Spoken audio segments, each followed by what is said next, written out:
Écoutez, avant de partir mon discours, je voudrais que, vous savez, un événement comme celui-là, là, ça a été le meilleur congrès, autant en termes de participation qu'en termes de qualité des débats de l'histoire du Parti conservateur du Québec. Puis pour ça, il y a des raisons. Il y a des gens qui ont travaillé depuis des mois. Je pense à l'organisation, je pense à Patrice Raza qui a mené ça avec tous nos employés qui ont travaillé de façon incroyable, le bureau exécutif national, la commission politique avec le docteur Karim El-Ayoubi. C'est un travail de tous les instants. Puis évidemment, le personnel ici au Manoir du Lac-de-L'Âge qui nous accueille. S'il vous plaît, réservons-le une bonne main d'applaudissements pour les remercier du fond du cœur. Bravo!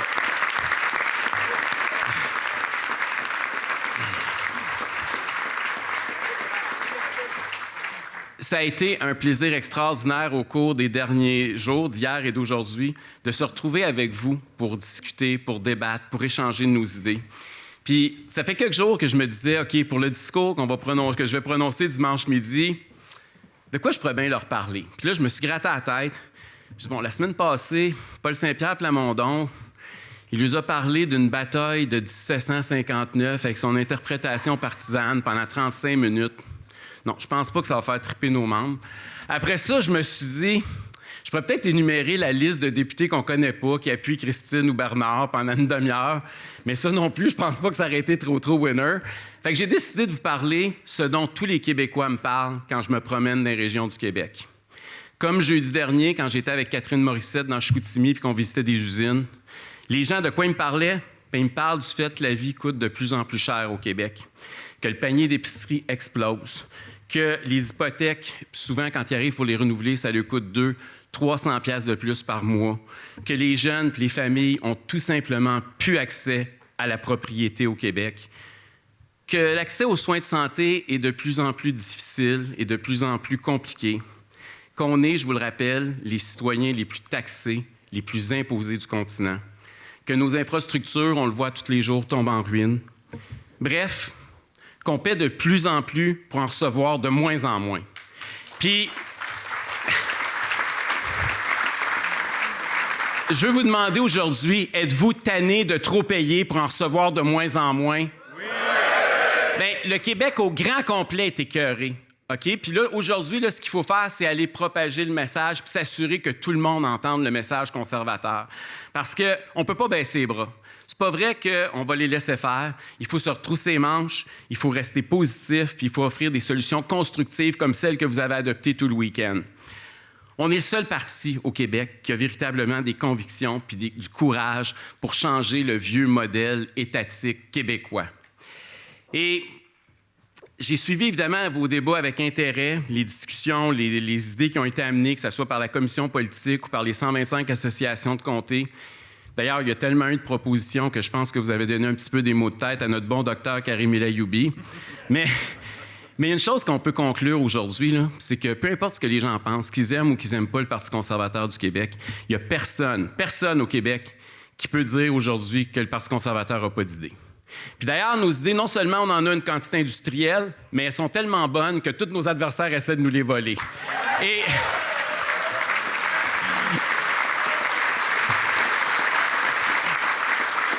puis, j'ai un message pour nos adversaires qui veulent nous voler nos idées. Je vais vous dire d'abord que les portes sont toutes débarrées. Vous pouvez rentrer comme vous voulez. Vous pouvez prendre toutes celles que vous voulez. On en a une quantité industrielle. Il n'y a aucun problème.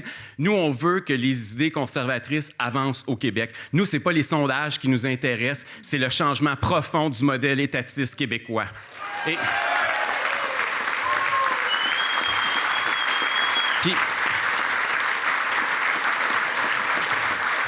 avant d'aller plus en détail sur nos idées, justement, je veux aujourd'hui vous dire que c'est un honneur pour moi de me retrouver sur la même scène que les candidats et candidates qui sont derrière moi.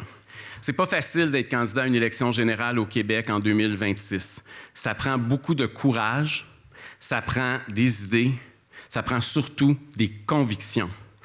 Et je vous remercie toutes, je vous remercie tous d'avoir le courage de le faire aujourd'hui, de vous joindre à l'équipe conservatrice. Vous êtes les pionniers. On va en annoncer de plus en plus au fil des prochaines semaines.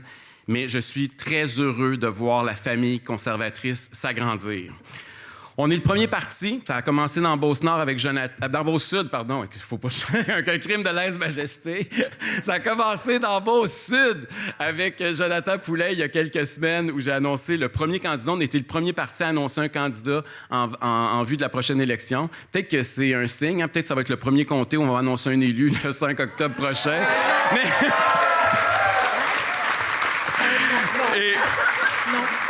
Et aujourd'hui, grâce aux hommes et aux femmes qui sont derrière moi, on est le parti qui compte déjà le plus grand nombre de candidats en vue de l'élection. Puis un parti politique, hein, je le répète souvent, c'est pas l'affaire de quelques-uns, encore moins juste d'un chef. Hein, c'est l'affaire de tous les militants, de tous les candidats. Le Parti conservateur, là, c'est votre parti, c'est notre parti. C'est le parti des Québécois qui veulent mettre plus d'argent dans les poches du monde. C'est le parti des Québécois qui veulent additionner le privé en santé pour offrir des meilleurs soins aux malades. C'est le Parti des Québécois qui veulent accroître le pouvoir québécois à l'intérieur de la Confédération canadienne, mais qui veulent aussi accroître le pouvoir des régions à l'intérieur du Québec. C'est le parti qui veut aider les jeunes et les familles, évidemment, à accéder à la propriété.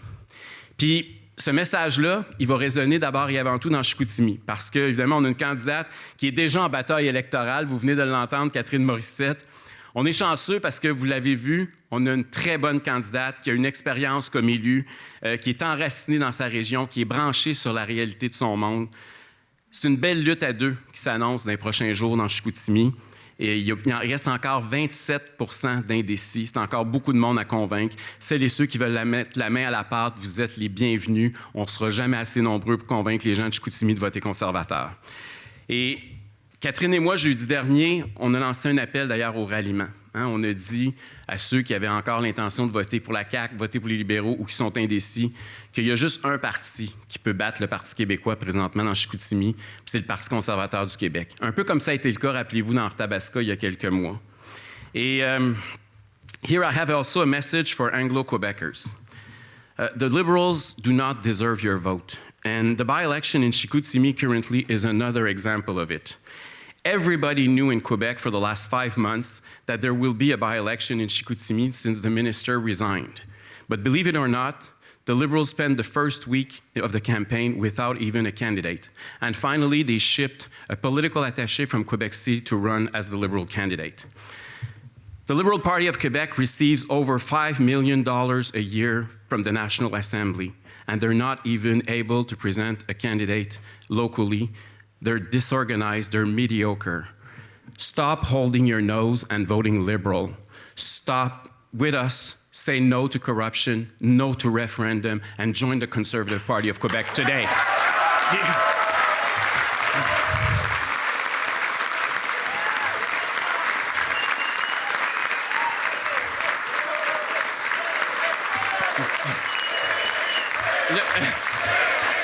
Merci.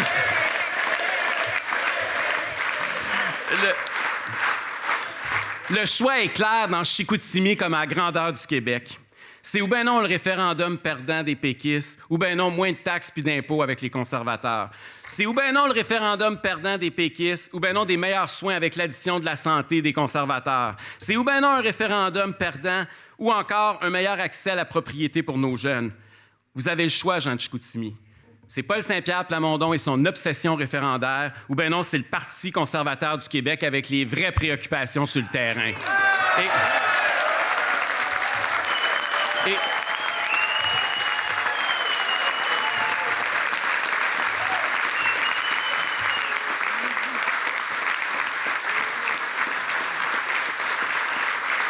Et justement, j'ai un petit mot pour notre ami Paul Saint-Pierre Plamondon.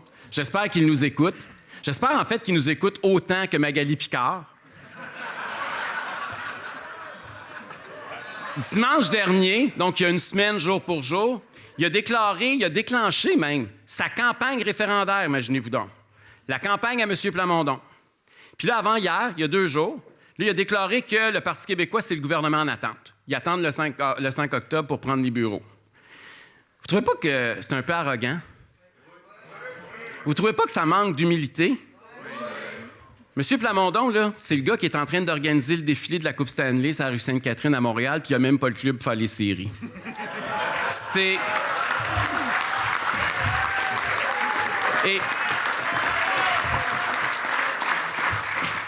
Monsieur Plamondon, votre obsession référendaire est en train de vous aveugler. Votre obsession référendaire, elle vous rend complètement déconnecté des vraies préoccupations des Québécois qu'on rencontre dans toutes les régions. Monsieur Plamondon, vous êtes déconnecté des Québécois. Et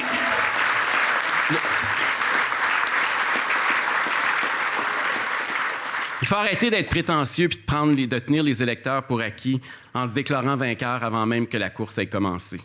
Parce que dans toutes les régions, le Parti québécois va devoir affronter des candidates et des candidats conservateurs, des militants et des militants conservateurs qui vont se mobiliser, qui vont s'engager. Partout au Québec, on va les affronter. Puis ça commence dans Chicoutimi le 23 février prochain. Puis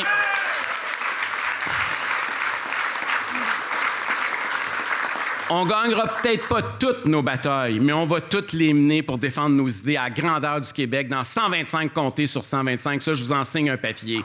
Et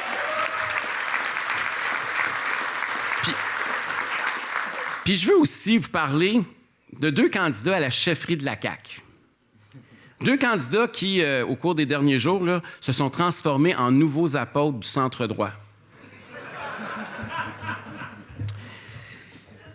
Permettez-moi d'être comme vous un petit peu sceptique, parce que leur engouement de centre-droit, on ne l'avait jamais vu avant aujourd'hui. D'ailleurs, mon ami Bernard, avec qui j'ai eu la chance d'animer une populaire émission radiophonique ici dans la région de Québec, au FM 93, il doit se rappeler que notre duo radiophonique était présenté là, par la station comme étant, puis je cite, là, un choc des idées entre celle à droite d'Éric Duhem et celle à gauche de l'ex-ministre péquiste Bernard Drainville. Bernard, j'ai une question pour toi aujourd'hui. As-tu vraiment fait un virage idéologique à 180 de la gauche vers la droite au cours des 24 dernières heures? Puis, aujourd'hui, là, il annonce que le slogan de la CAQ, c'est « Plus continuons ». Là, il veut rompre avec la continuité. Bien, moi, j'en suggère un nouveau slogan pour les caquistes au complet au Québec. Ça pourrait être « Nous nous excusons ». Et nous...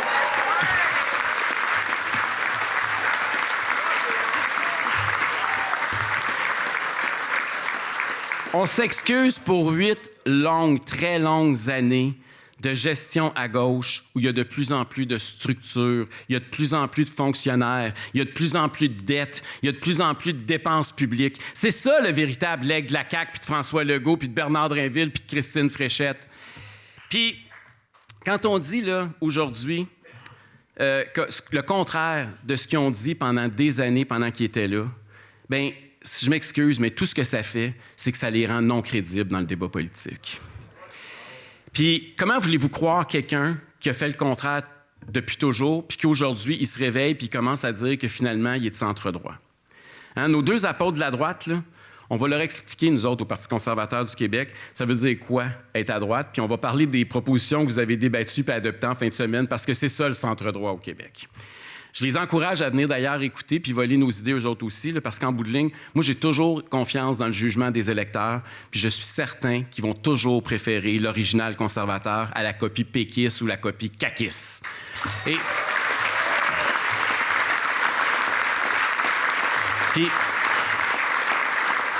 Vous le savez, comme moi, là, nos idées y ont fait beaucoup de chemin au cours des dernières années. Hein, que ce soit l'addition du privé en santé pour offrir des meilleurs soins, ou l'abolition des subventions aux entreprises, ou la surréglementation qui étouffe nos PME, ou la vente de véhicules à l'essence qui voulait un moment donné abolir, ou encore la taxe carbone injuste que seuls les Québécois continuent de payer au Canada, ou les cibles irréalistes de réduction des gaz à effet de serre, ou la transparence et la démocratie syndicale qu'on était tout seul pendant bien des années à véhiculer, ou la réduction de la taille de l'État, les autres l'ont dit, l'ont jamais fait, mais que nous, on n'a jamais changé de cap, l'exploitation responsable de notre gaz naturel pour enrichir nos régions. Puis j'en passe, là, je pourrais passer l'après-midi à parler de nos idées qui sont de plus en plus populaires auprès de plus en plus de Québécois. Pratiquement chacune de nos idées recueille aujourd'hui la majorité puis l'appui des Québécois. Et ça, il va falloir que ça se transpose en vote dans les urnes le 5 octobre prochain.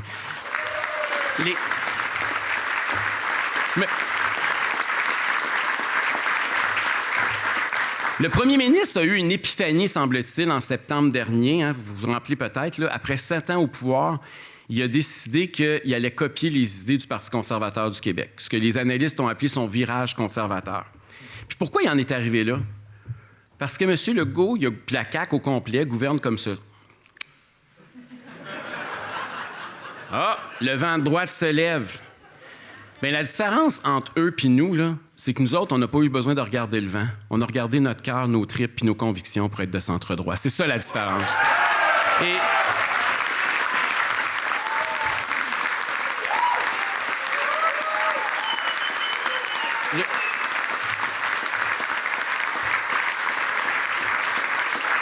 puis si nos idées gagnent en popularité, c'est pas à cause de Miss Météo.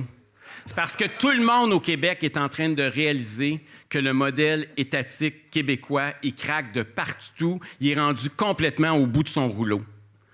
Et on a des services aujourd'hui qui sont médiocres, qui ne répondent plus aux besoins de la population, alors que nous sommes pourtant les citoyens, les contribuables les plus taxés du continent. C'est ça qui a plus d'allure, c'est pour ça que les Québécois commencent à trouver que les idées conservatrices, ça a mauditement bien du bon sens.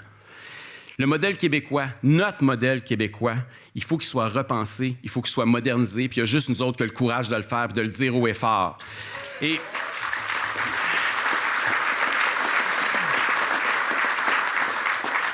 toutes les études, tous les sondages le démontrent. D'ailleurs, la préoccupation numéro 1 présentement des Québécois, là, c'est l'accès aux soins de santé. Le Karim va être content d'entendre ça. On verse plus de 1 milliard de dollars par semaine à un système où l'accessibilité pour plusieurs n'est pas au rendez-vous. 1 milliard par semaine pour pas d'accessibilité pour bien du monde qui attend. Les Québécois, les patients du Québec en ont juste pas pour leur argent. Puis ça veut dire quoi? Ça veut dire des attentes interminables, des souffrances qui se prolongent, des cancers qui sont détectés malheureusement trop tard, un stress constant qu'il ne faut pas tomber malade parce qu'on n'a pas de système pour s'occuper de nous autres. C'est totalement inacceptable dans une société riche et développée comme la nôtre qu'on en soit rendu là. Le problème, il n'est certainement pas du côté des médecins, des infirmières ou du personnel soignant. On a d'excellents employés qui travaillent dans le système. Le problème, c'est le monopole public lui-même qui est le problème. C'est un monopole hyper centralisé, archaïque, désuet. Puis, ce monopole-là, bien, il est carrément malade. Et si un gestionnaire chevronné comme Christian Dubé a complètement échoué, tant qu'à moi, c'est la preuve que le mammouth de la santé au Québec est irréformable. Il faut changer le système, il faut le moderniser. Puis, Mario Dumont, il écrivait une chronique, je pense, il y a 2 semaines à peu près, puis qui posait la question, puis le titre de la chronique, c'était « Qui osera permettre quoi que ce soit de significatif en matière de santé? » Puis sa réponse, je vais la citer, je vais vous la lire. « En gros, je pense que les péquistes, les caquistes et les libéraux risquent de faire des propositions qui ne changeront rien à l'essentiel. Toutes les options de réforme étant fermées, la porte s'ouvre plus grande que jamais pour l'approche d'Éric Duhem. » Fin de la citation.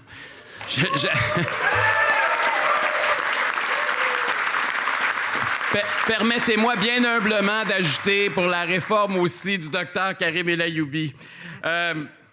Et il finissait sa chronique, Mario Dumont, en écrivant, et je cite encore, « Éric Duhem aura-t-il les candidats et le programme voulu? » Fin de la citation. La réponse courte, c'est oui. Puis la réponse longue, là, c'est que non seulement notre programme en santé est de loin le plus complet et le plus solide au Québec, mais on a aussi au sein de notre équipe un visionnaire, et j'ai nommé le docteur Karim El Ayoubi.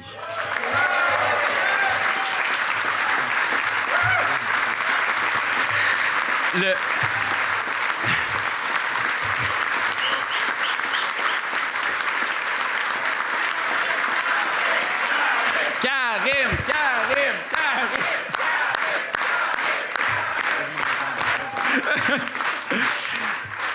Un visionnaire des réformes qui sont absolument nécessaires en santé au Québec. Karim, il ose mettre des solutions courageuses et intelligentes de l'avant pour le bien de nos patients. Puis, pour réformer puis moderniser le système, il va falloir s'inspirer des systèmes qui fonctionnent le mieux ailleurs dans le monde, les plus performants, que ce soit la Suède, l'Allemagne ou les Pays-Bas. Tous des systèmes qui additionnent la contribution du privé pour permettre des meilleurs services également au public.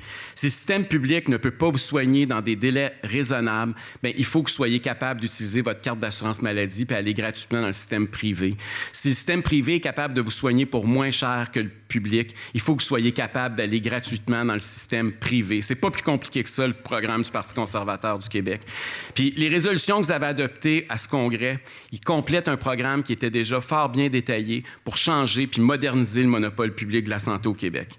Karim devra même, puis là, je vous fais une petite annonce, là, sous peu présenter un projet de loi concret là, pour mettre nos actions immédiates, pour présenter nos solutions en santé, pour détailler, pour que vous puissiez voir exactement, concrètement, qu'est-ce que ça signifie. En santé, on va être prêt comme jamais en octobre 2026, puis c'est un gros, gros sujet.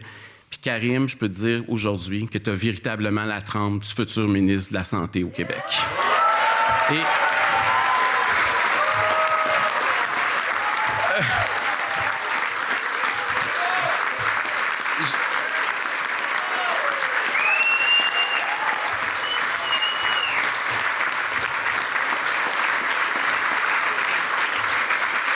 Après avoir parlé santé, je vais vous parler du deuxième sujet qui vous préoccupe également. Évidemment, c'est le coût de la vie, c'est l'économie. On a un Québécois sur 10 dans la dernière année qui est allé dans une banque alimentaire pour nourrir sa famille. Il y a 50 des Québécois qui sont à 200 piastres de l'insolvabilité. Il y a un locataire sur 5 qui a de la misère à payer son loyer. Ces statistiques-là, ça nous dit quoi? Ça nous dit qu'il faut remettre plus d'argent dans les poches du monde. C'est pas compliqué, là. Moi, mon obsession, c'est pas de tenir un troisième référendum perdant, c'est d'enrichir les Québécois. Et je pense que ça doit être l'obsession du Parti conservateur du Québec. On ne peut pas laisser tomber tout ce monde-là, alors que la vie est de plus en plus chère, et on a de plus en plus des nôtres qui sont pauvres. Vous avez adopté plusieurs propositions hier et aujourd'hui qui vont servir à bâtir notre offre électorale pour aider les Québécois à affronter un coût de la vie qui est de plus en plus élevé. Que ce soit l'abolition de la taxe carbone injuste, j'en ai parlé, là, qui touche les automobilistes, mais qui a aussi un impact direct sur le coût de votre panier d'épicerie. L'abolition des subventions aux entreprises, fini les Nordvolt, Taiga et Lion électrique de ce monde. Plusieurs mesures aussi pour améliorer nos finances publiques, la réduction de la taille de l'État avec des révisions constantes des programmes, des dépenses, l'abolition du Fonds de développement économique, le recentrage de la mission d'investissement Québec qui va nous permettre de rembourser la dette et baisser les intérêts. Donc, des économies qui vont nous permettre d'offrir de façon responsable et chiffrée d'importantes baisses de taxes et d'impôts pour les contribuables et les entreprises.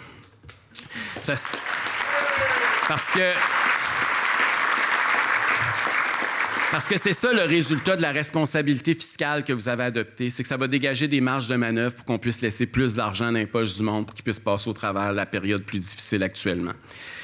Vos idées, d'ailleurs, sont tellement bonnes que vendredi dernier, à Saint-Georges-de-Beauce, Paul Saint-Pierre Plamondon est venu nous voler l'idée d'abolir le Fonds de développement économique. Alors, aujourd'hui, je ne veux pas le féliciter lui, je veux vous féliciter vous autres. Parce que vos idées sont tellement bonnes que même de temps en temps, vous êtes capable de ramener les péquistes à la planète Terre en matière d'économie. C'est... Et... Je veux parler d'un troisième volet qui est l'autonomie du Québec puis de nos régions. D'ailleurs, Maïté Blanchette-Vézina a fait un discours extraordinaire hier à cette même tribune. La CAQ a complètement dénaturé le mouvement autonomiste avec des coups de gueule puis des lettres molles à Ottawa de temps en temps. Le mouvement autonomiste, là, sachez une chose, il existait bien avant la CAQ puis il va survivre bien après la mort de la CAQ. Et regardez tout le chemin qu'on a parcouru au Québec depuis 200 ans, de notre Assemblée nationale, nos lois, nos richesses, nos pouvoirs importants en matière de santé, en matière d'éducation, dans notre économie, sur nos ressources. Pensez-vous vraiment que tous ces pouvoirs-là ils ont été donnés sur un plateau d'argent au Québec là, par charité chrétienne? Ben non, pas pantoute. Jamais de la vie, là, on s'est battu bec et ongle pendant des générations pour arracher morceau par morceau des pouvoirs québécois. Puis c'est pas fini, ça sera peut-être même jamais fini, ce combat-là. Papineau, Lafontaine, Mercier, Bourassa, Duplessis, Lesage, Lévesque, Dumont, chacun à sa manière a poussé l'autonomie toujours un peu plus loin. Puis souvent aussi, on a même eu de l'aide des autres provinces, qu'on pense à Robert Baldwin ou à Oliver Moffat, ou même aujourd'hui, mon ami et première ministre de l'Alberta, Danielle Smith, qui nous montre le chemin de l'autonomie. Notre stratégie autonomiste, elle va être bien différente de celle de la CAQ. Pourquoi? Parce que le Parti conservateur, c'est une voie autonomiste qui est plus affirmée et surtout qui est beaucoup plus engagée en alliance avec les autres provinces autonomistes, souvent conservatrices, qui, elles aussi, en ont soupé des ingérences puis des dictats du gouvernement fédéral. Tel que ça a été adopté au Congrès, là, un des premiers gestes d'un gouvernement conservateur va être d'adopter une loi visant à défendre puis à renforcer l'autonomie du Québec au sein de la Confédération canadienne. Cette loi-là, comme en Alberta ou comme en Saskatchewan, elle va nous donner des bases solides pour, se défendre contre les ingérences continuelles du gouvernement fédéral. Puis, je vous annonce aussi que dans les prochains mois, je vais continuer à élaborer la stratégie autonomiste du Parti conservateur pour que les Québécois comprennent bien qu'il y a maintenant un seul vrai parti autonomiste au Québec, le Parti conservateur du Québec. Puis,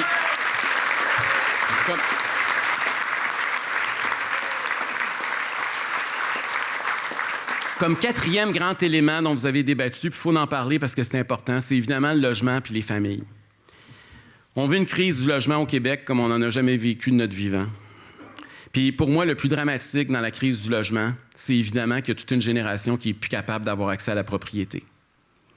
Depuis l'arrivée de la CAQ au pouvoir, il y a un peu plus de 7 ans, le prix moyen d'une maison au Québec a augmenté de 74 %.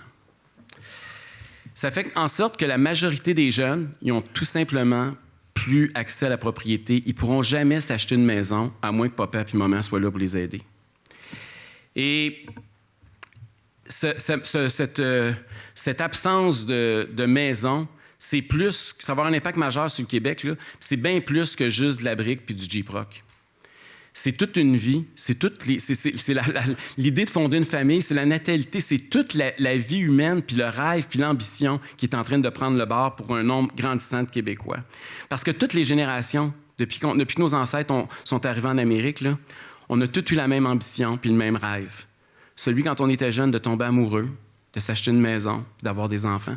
C'est universel, ça a toujours été, puis c'est comme ça de génération en génération. Puis aujourd'hui, on est en train potentiellement de priver une génération de son rêve.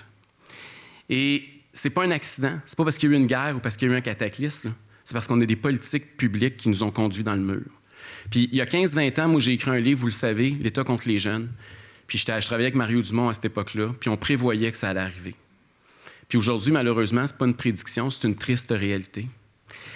Et je pense que comme société, on a un contrat moral envers notre jeunesse pour s'assurer qu'elle puisse avoir accès à sa propriété puis fonder sa famille. Puis vos propositions que vous avez adoptées au Congrès en fin de semaine, puis celles sur laquelle la Commission politique travaille aussi, vont toutes dans ce sens-là. Il faut redonner l'accès à la propriété aux jeunes. C'est un engagement personnel que je vais prendre d'ici la campagne. Soyez assurés de ça.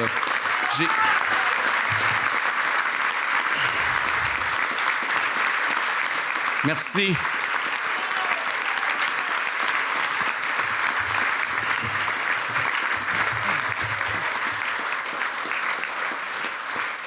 Vous savez, les conservateurs, en conclusion, là, on est des gens qui sont courageux. Puis aujourd'hui, j'ai fait ce que très peu de chefs auraient osé faire. Je me retrouve au même podium, dans la même salle, où on commentait les résultats de l'élection du 3 octobre 2022. J'ai prononcé un discours post-électoral exactement où je me trouve présentement. Si vous vous rappelez bien, là, c'était plutôt douloureux parce qu'on venait d'avoir 530 000 Québécois qui venaient de voter conservateur, puis malheureusement, ça s'était traduit avec aucun élu à l'Assemblée nationale. On était tous déçus, profondément déçus. Mais j'ai lu mon discours dans les derniers jours, puis il y avait 2 points importants, puis j'avais envie de vous en parler. D'abord, j'avais qualifié la CAQ de Goliath avec des pieds d'argile.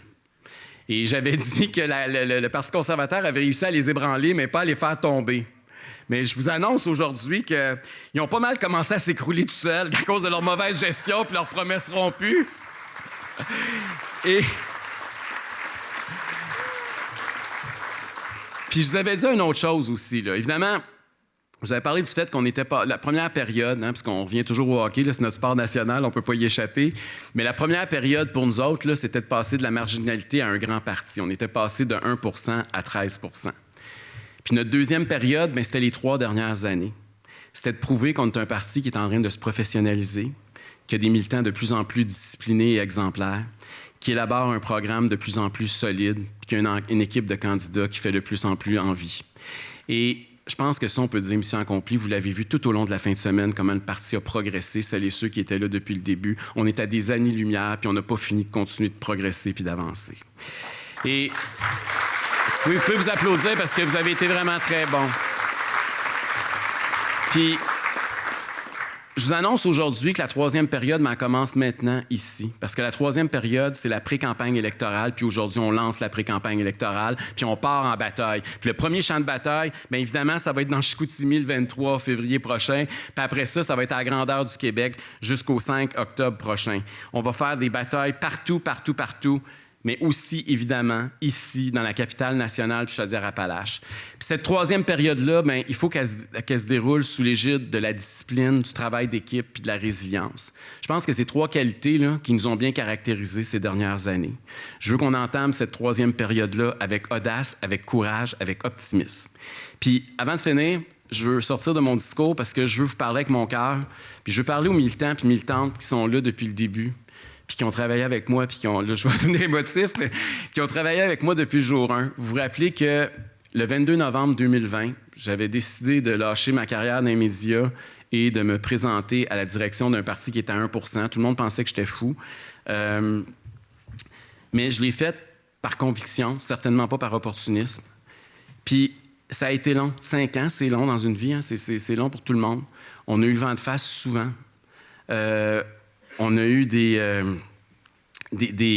on a ramé dans la gravelle, ça a été difficile, mais on a été résilients. Puis aujourd'hui, on est à quelques pas de pouvoir entrer à l'Assemblée nationale, de faire ce qui se fait pratiquement jamais, qui s'est fait 5-6 fois dans l'histoire du Québec. Puis ça, là, c'est pas grâce à une personne, c'est grâce à toutes vous autres. Puis à tous les jours, on additionne d'autres mondes. Puis c'est vrai que ceux qui étaient là au début, ils ont cru encore plus, puis ils ont travaillé encore plus fort, puis ça fait plus longtemps. Mais aujourd'hui, je vous demande aussi d'avoir les bras ouverts pour accueillir encore plus de monde parce que notre tente, on va l'agrandir encore beaucoup au cours des prochaines semaines, des prochains mois pour gagner l'élection du 5 octobre prochain. Fait que je vous le dis, là, résilience, détermination, conviction, n'oubliez pas ça. Puis je vais toujours être reconnaissant du travail que vous avez fait en fin de semaine puis depuis 5 ans. Vous avez fait un travail extraordinaire. On est des fourmis dans toutes les régions du Québec. Puis je vais toujours être reconnaissant puis amoureux du travail puis de la détermination puis des convictions que vous avez. Je sais qu'il y en a qui viennent de très loin aujourd'hui. Vous payez vos chambres d'hôtel, vous payez votre bouffe. C'est des sacrifices immenses, c'est des soirées de réunion que vous pourriez passer à avoir du bon temps ou être avec votre famille, mais vous ne pouvez pas laisser aller le Québec dans l'état dans lequel il est. Puis vous avez choisi de vous impliquer, puis vous faites partie des courageux puis des pionniers du Québec. Je vous aime. Merci beaucoup.